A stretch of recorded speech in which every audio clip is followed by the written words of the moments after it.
Day 223 of the Ukrainian war map, also known as the Russo-Ukrainian War. Juzzy here, and today is another quick update as I take a simplified and down-to-earth approach to some of the most important happenings on the ground in Ukraine today.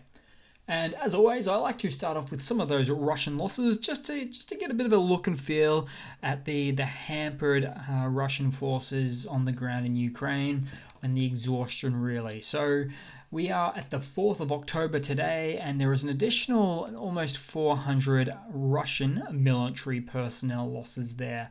Now, when we look at the Russian military hardware today, probably the biggest single day I've ever seen, at least up here. So armored combat vehicles, a massive additional 27 losses on the Russian side. So a bit of a milestone, hitting the 5,000 mark.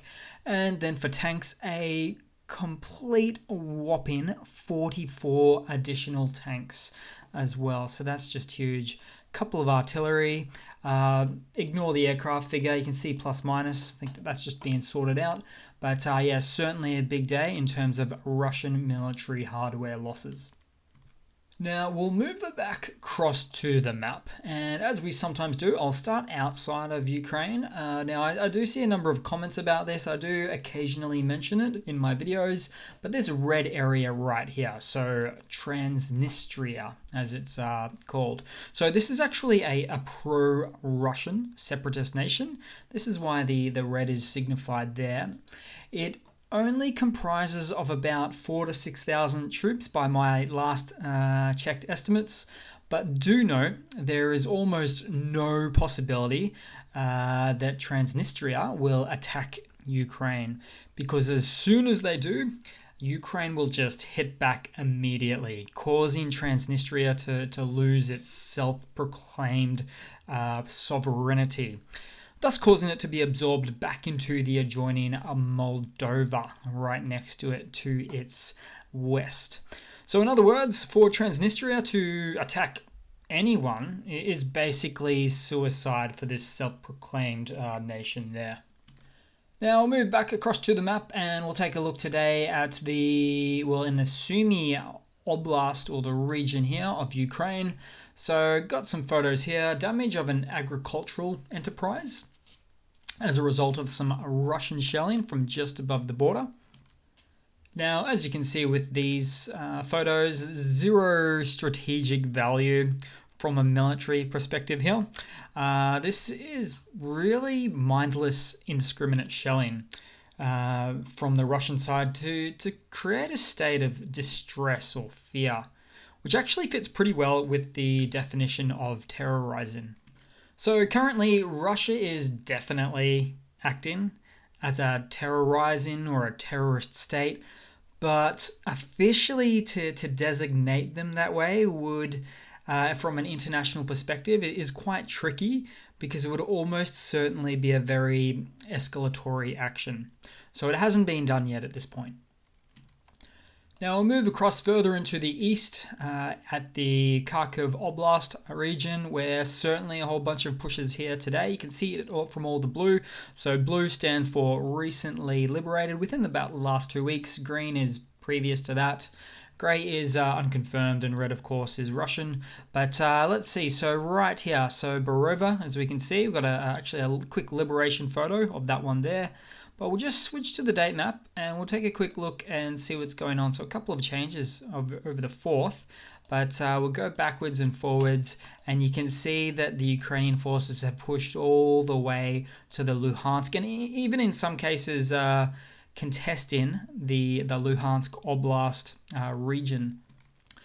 So the Ukrainian forces have very nicely crossed beyond that Oskol River right there.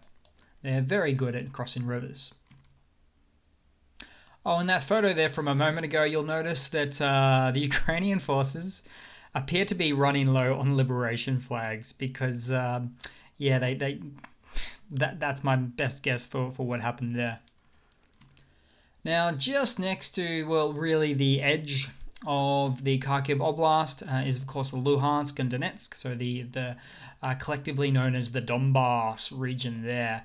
And Russian sources, in fact, right here, reported that the Kremina-Svatov road has come under control from Ukrainian forces.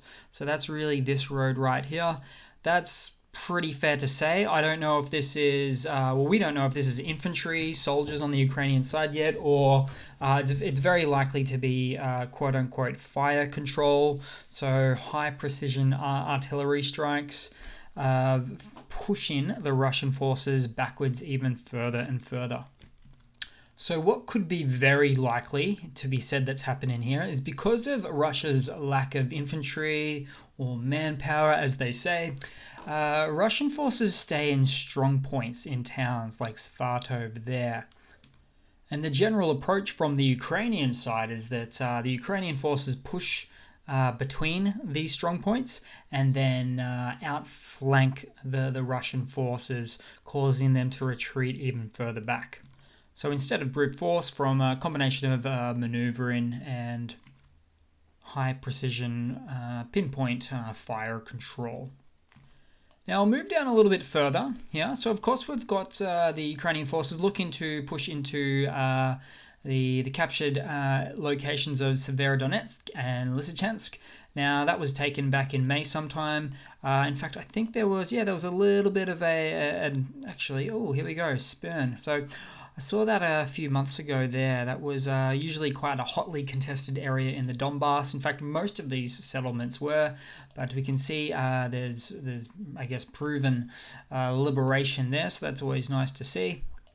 And we'll give it a bit more context by zooming out. Now, there's a couple of interesting points that have always been quite interesting here. So, Bakhmut. Now, Russia's been trying to take this for a very long time. It's been very well known that the Russian contract militia group, the Wagner group, has been sort of at these front lines here, attempting to take Bakhmut, but they've been quite unsuccessful. And no changes on the date map there. But also, this is a town I used to talk about a couple of months ago for quite some time now. You might remember Pisky, some of you there. Now, Pisky, I used to call it an outer suburb of Donetsk. It just seems to be the way.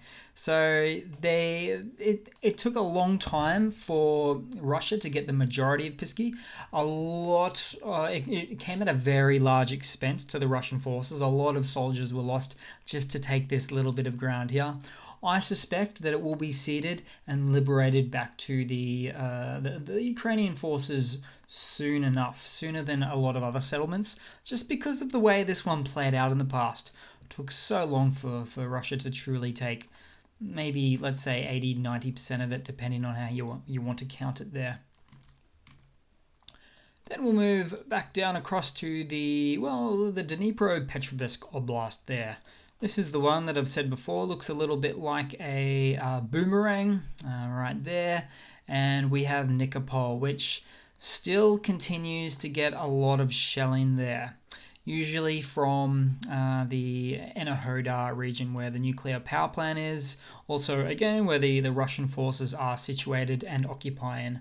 So normally I say a bit of a dick move, a lot of shelling from there. Russians are under the protection of a location that they know that the Ukrainian forces will not fire upon. It's pretty important to say at this point. Now, there are still residents here, but a lot of Ukrainians have been relocated out of frontline positions like these ones because it's just too devastating for them to stay there. Then we'll move across a little bit to the now newly contested, or not so contested, I should say, Kherson Oblast frontline region. Now, I'll switch out the maps in a moment for a better, more up-to-date map, but this is looking pretty good still. So Ukraine is still continuing to show brilliant military tactics and just pure genius here. So where the front line is looking increasingly vulnerable for the Russian side. Wherein Putin is constantly forced to make some really unpopular and costly decisions regarding manpower. He's forced his own hand in a way to replenish Russian soldier losses on the front lines like here with newly untrained soldiers in a fairly desperate bid to hold as much of the front lines as he can all over the country really, effectively adding to Russian cannon fodder. And many pundits now say he didn't factor in the state of disrepair and lack of upkeep for his military reservists forces called up in the recent partial mobilization on the 21st of September. Now let's quickly jump across to the better map. So here we go. Now this is really what it looks like. So there's a push all the way down the 0403 highway to Dudchani. When that decides to load, I didn't think my internet connection was that bad. Okay, here we go. So this map is generally a bit more up to date, but it's not fantastic at showing the settlement names there. So if I was to compare that with the previous map, basically what we're doing is looking at a point of the pushing of the Russian forces back around to this area here. So let's just say it's more like kind of like that. So I just got to work with what I've got right now. So basically the Ukrainian forces continue to push south of Dudchani. So you can see Dudchani here. And they're actually, well, it's causing the Russian troops to victoriously run away and regroup to the town of Milov, or let's call it Mylov. Isn't that sweet? Now, if you've been watching this video or any videos like it, you can see that this corner turning point there. In fact, let's pull up the date map there again. So, oh yeah, quite the push today there indeed. So take for instance this part. So as soon as the Ukrainian forces push to each side of the, let's call it the red zone for the Russian occupied area, this is where some of the flanking occurs, the outflanking really. So we've got the Ukrainian artillery pushing the Russian forces back and back further and further. It's been well reported, especially from the Russian side, where they say that Ukrainian forces, the Ukis, among many other words they call them, are firing from every direction. And basically, like I said earlier in this video, Ukrainian forces, they find weak spots of penetration, they push through, they outflank, and they cause the Russian forces to either be eliminated, surrender, or retreat. Now I'll just go quickly through a few liberation photos. So we've got, for instance, Zoloda Balka, the village in the north of the Kherson frontline region there. We have another one close by, Shevchenvinka. Also another photo of a Ukrainian flag raised at Novo-Mikhailivka. And really too many settlements to mention the liberation of. It's just like that photo from earlier. The Ukrainian forces seem to be running out of liberation flags. But with a bit of liberation always comes a bit of loot as well. So in this Kherson region in particular, the Ukrainian forces recovered it and towed away a Russian BTR-82 there. Also, there were two more located as well. These were the BTR-80 APC. So these are the armored personnel carriers. And no shortage of tanks as well. Certainly plenty destroyed today, as we saw a little bit earlier there. And in this case, so we've got a T-62 tank, complete with cope cage. And yet another T-62 tank there as well. Now, you may or may not be aware, the T-62 tanks are quite old Soviet tanks. And in my experience in covering this over the last months has been that I've noticed a disproportionate amount of older Russian equipment, older tanks, older infantry fighting vehicles, things of that nature in the south. So this particular front line right here, as opposed to the abandoned loot that Russia left in the north of Ukraine, such as the Kharkiv Oblast and the Donbass regions as well. It's quite odd because it's as if Russia put all of its manpower, available additional manpower in the south right here on this map, as you can see at the front line, but most of the newer equipment in the northern region. It's quite the ongoing disparity I've noticed over many months now. But that's just my 2 cents. Now, I guess I could add to that, if Russia had the manpower to go with the more modernized equipment in the north, then hey, they may have been able to change the situation, the outcome of losing so much territory just over the last 30 days there. But again, I sometimes say Russia doesn't seem to have the manpower or equipment to operate in multiple theaters of war at the same time. Got a very long front line here, which the longer the front line, the sooner they're about to cede more land. They just can't hack it in terms of having a 600-mile front line, even if it's only next door to their land, their motherland, and even if it's mostly flat terrain too. So, Okay, now we'll move across to some news. So the Russian State Duma ratified annexation of occupied Ukrainian lands. So basically confirming that it's theirs. Again, which this is always quite odd to me, annexing something that you don't even fully occupy. So a bit of a sham referendum and annexation for sure. No international country will support it or really does seem to be supporting it. And in more news, the US is about to announce an additional $625 million military aid package, which will include 4 additional HIMARS. Now, this is actually aid in addition to the $1.1 billion military aid package announced last week that included 18 HIMARS systems. Of course, and unfortunately, they won't get these HIMARS straight away, so that is a total of 22 additional HIMARS on top of their existing 16. It will double the capacity, but these HIMARS will either need to be produced or sourced from other partner nations that have them in service. So it won't happen overnight. And in some other news, the US's most valuable chip maker ceases Russian operations. So we're talking about Nvidia here. They've suspended shipments to Russia, which is pretty much in line with a mass exodus of international companies just getting the hell out of Russia. Off their own accord too, not through any form of legislation for most companies. So basically many weren't forced to do so. And next up in some news, something that I think is important anyway, is there was this Czech crowdfunding that crowdfunded over $1 million to buy a tank for Ukraine.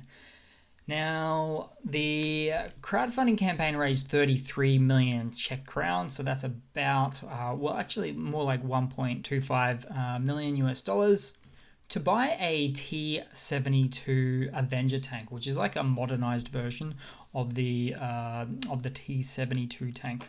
Now, I find this interesting and maybe perhaps important down the line because crowdfunding has created quite the enablement amongst many sectors in society in the last 5 or 10 years.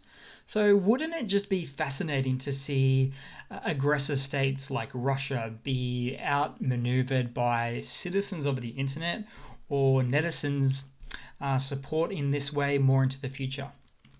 And maybe, just maybe one day, it could have the potential to, in part, modernize the battlefield by galvanizing the vast majority of citizens on the globe in this way to support an overwhelmingly supported cause. And in some other news, a Kremlin spokesperson, so a Russian political spokesperson, said that Russia said it was to consult locals in the occupied regions, particularly Kherson and Zaporizhia, on the borders, if they are to change or not. Basically to redefine the borders of Kherson and Zaporizhia. These two of which are recently annexed oblasts.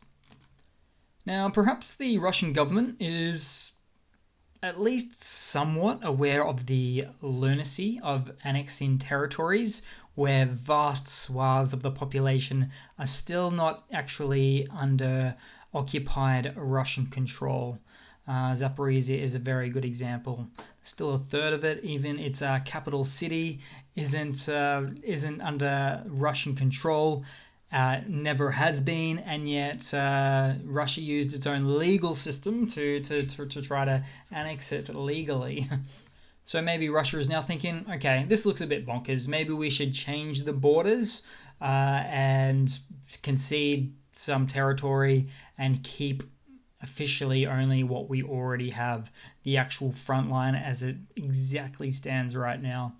But we'll see what happens of that. It's, maybe a ways off yet. And next in news, this is actually something I've been looking into, not specifically really recent news, but it's been widely reported now that Russia does not routinely issue night vision gear to its ground troops. This equipment is only reserved for the rare few special forces and reconnaissance units. Now, earlier this year, there were a number of Russian soldier interceptions explaining that the Russian forces were not very useful after dark. And so I looked this up, when you look at a dawn to dusk timetable, like this one here, you do see that winter is coming, which includes the shortening of available light in the day for the Russian forces to perform any offensive. In fact, exactly 2 months from today, the days will be almost exactly 3 hours shorter. And, Russian forces can't see in the dark, they don't have the equipment for it, so they have to wait till the next day. Now compound that with Russia's mobilized troop forces bearing the winter cold, which I showed footage of a few days ago, whereby the draft commentaries explicitly advised the conscripts, the reservists, they will be sleeping outside with a sleeping bag, and to provide a whole bunch of their own equipment. So tough times ahead for the newly mobilizing Russian forces. And a couple of things to round off the video with. So on the lighter side of news, we've got just a quick few photos of the Azovstal defenders reuniting with their families. This was part of a prisoner swap that they were a part of on the 21st of September, from memory there. Also, just generally, this is a new a video of showing in the Ukrainian armed forces side of things, morale is quite high today under those Ukrainian forces. And this video certainly helps to show a bit of that as well. And just lastly, this is the funny to round off the day with. So this is a meme that relates to a larger point that I'm usually making on this channel. So amidst the poorly going Russian mobilization efforts, there have been more setbacks that include missing basic equipment for Russian soldiers, including uniforms and sleeping bags. In particular is 1.5 million Russian brand new U-boot military garbs or military uniforms apparently trucked to Russian conscription points for the newly mobilized or mobilizing, but no one knows where they went. They've just apparently gone missing. But that's okay, because I'll tell you where they went. Actually, let me restate. They never existed. And the long-term ongoing systemic failings of the corrupt Russian autocratic and military systems means the original funding for those uniforms was misappropriated and turned into some Russian oligarchs' yacht instead. Because the Russian oligarchs actually get all of the military contracts, that's just the way that it is. Or really, I should say, they just get the money for the military contracts, and they say they supplied they actually fulfilled the contracts, but they never did so. They never produced anything new. They I have a sneaky feeling that they realize that they've got all this money, and they know that there's some old, 1960s Soviet era equipment in an old stock warehouse, and they said, hey, we've got these in stock. Let's just not modernize and say that we fulfilled the contract. So there's a lot of craziness in this war, and it all comes down to the way that the autocratic system, where all the power leads to one man at the top, with all of his sort of mid-ranking oligarchs, again misappropriating that money and doing what they like with it, sailing off to high seas with their yachts. Certainly, you get a lot more oversight in a real, true democratic nation, particularly with regards to military contracts, military spending, where it's going, was it appropriated or misappropriated, those sorts of things there. Okay, guys, well, I'm going to leave it at that for now. Thanks for watching. Please leave a comment, subscribe, hit that like button. Do ignore all of the trolls in the section. I think that's my new state of play with all of that these days. And I do hope to see all of you guys there in the next one. Cheers.